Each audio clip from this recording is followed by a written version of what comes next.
Assalamualaikum dan salam sejahtera kepada pendengar Share Channel. Hari ini, saya nak kongsi 2 kisah seram. Cerita pertama ni daripada kawan saya sendiri. Cerita ni daripada atuk beliau dan disampaikan pula kepada mak kawan saya. Kiranya cerita ni sudah sampai 3 generasi. Dan atuk kawan saya ni masih hidup sampai sekarang. Umur atuk dia ni dalam 70-an. Dan beliau ni sempat hidup di zaman komunis. Kisah ni berlaku di sekitar negeri Perak. Dekat sebuah kampung ni ada seorang pakcik yang orang kampung panggil dia dengan nama Pakcik Atan. Pakcik Atan ni memang terkenal sangatlah dengan sifat ramah dan berbudi bahasa orangnya. Akan tetapi Pakcik Atan ni sangat tegas jika perkara tu berkaitan dengan keluarganya. Pakcik Atan ni memang sangat pantang lah orang usik keluarga dia. Sehinggalah pada ketika pendudukan komunis di negeri Melayu, beliau sangat-sangat menjaga keluarganya. Banyak kalilah Pakcik Atan dia belasah teruk apabila beliau cuba untuk menghalang tentera komunis yang nak menceroboh masuk ke dalam rumah dia. Hinggalah pada suatu hari Pakcik Atan ni mati dibunuh oleh askar komunis. 3 hari lepas Pakcik Atan meninggal dunia, askar komunis ni datang lagi kat rumah pakcik tu. Diorang kacau habislah anak bini Pakcik Atan. Curi beras kat rumah orang tu dengan rampas semua sekali bekalan makanan. Malam kedua tu, komunis tu mari lagi. Sebenarnya diorang ni masih sakit hati lagi dengan Pakcik Atan. Sebab arwah tu waktu masih hidup dia lawan habis-habis dengan komunis kalau ada yang nak masuk dekat halaman rumah dia.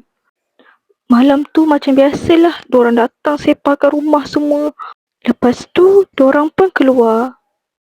Keluar je dari pintu rumah, askar komunis ni nampak arwah Pakcik Atan berdiri dekat luar pagar rumah dia. Pakcik tu pandang tajam je ke arah diorang. Tapi dia diam je, tak cakap apa-apa pun. Askar komunis ni pun pergi balik mengadu kat bos diorang. Diorang khabar ke bos diorang. Tak boleh kacau.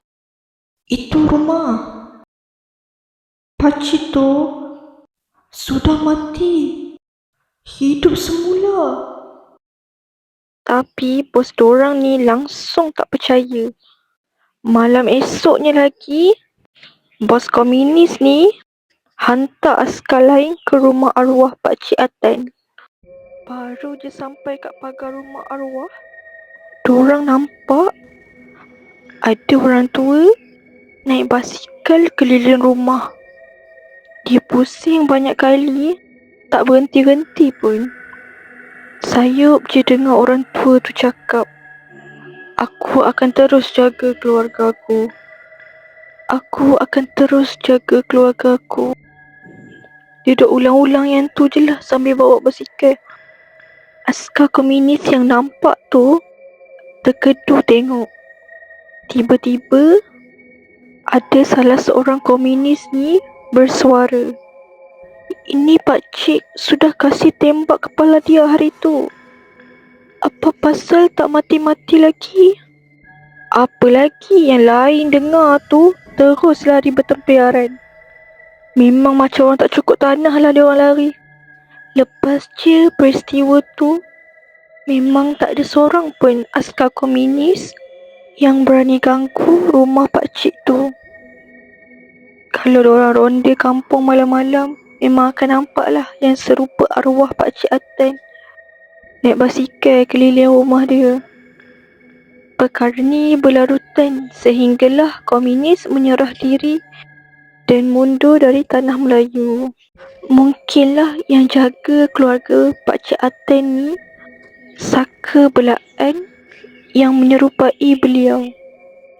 Tapinya Pakcik Aten ni dah berjaya lah melindungi keluarga dia walaupun dia dah tak ada kat sisi mereka. Kisah seram kedua. Cerita kedua ni pula berlaku kepada seorang pekerja shift malam yang bernama Pijah. Pijah ni kerja di sebuah pasar raya di sekitar luar bandar. Pijah ni ada 2 shift. Satu shift pagi dan satu shift petang. Shift petang ni akan balik dalam pukul 10.30 malam. Hari tu nak dijadikan cerita, Pijah ni masuk shift petang. Dari sebelum masuk kerja lagi, dia rasa tak sedap badan je. Mak Pijah pun suruhlah si Pijah ni MC je.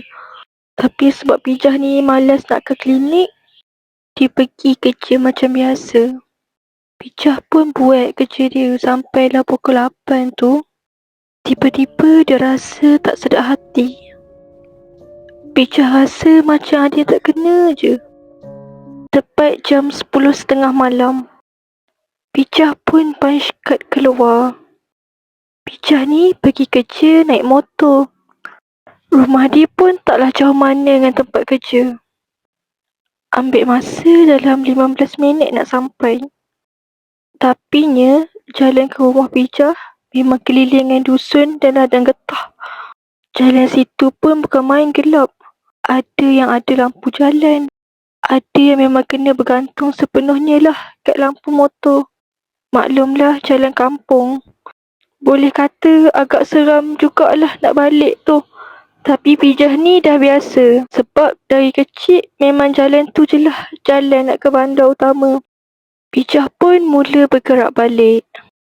Lepas je keluar dari jalan bandar utama, hujan mula turun renyai-renyai. Selepas tu, Pijah mula masuk jalan kampung. Setelah melalui beberapa selekoh, Pijah akan jumpa kilang lama terbiar. Pijah bawa motor santai-santai je. Tengah seronok-seronok layan perasaan, tiba-tiba ada kelibat lelaki melintas jalan. Dari jauh nampak hitam semua. Tapi dia jalan slow je. Pijah pun perlahankan motor dia. Tapi sebab lelaki tadi jalan slow sangat, Pijah pun pintas. Pijah memang mencarut habislah dalam hati. Dianya nak cepat sampai rumah. Tiba-tiba Pijah rasa berdebar campur dengan rasa bersalah. Mungkin pakcik tadi orang tua. Sebab tu kot dia jalan lambat, fikir Pijah. Dia teruskan bawa motor. Jalan yang Pijah nak lalu lepas ni adalah jalan yang paling gelap. Tapi lepas melalui jalan ni, memang terus jumpa kampung Pijah. Pijah pun pecut sambil buka high beam. Baru kejap jalan, dia terpaksa brake mengejut. Pijah nampak ada lembu warna putih dekat depan. Dia nampak lembu ni slow-slow berjalan ke arah dia. Dia tengok betul-betul. Lembu ni tak berjalan pun. Dia merangkak. Bukan lembu. Pijah yakin bukan lembu. Mana ada lembu merangkak? Dengan rambut panjang dekat atas jalan, benda tu terus merangkak makin laju ke arah Pijah. Makin jelas rupa dia. Pijah nampak muka dia makin laju dan merangkak. Tiba-tiba, dia dah terpacak dekat tepi motor Pijah. Terus pandangan Pijah gelap. Lepas tu, dia dah tak ingat apa yang berlaku.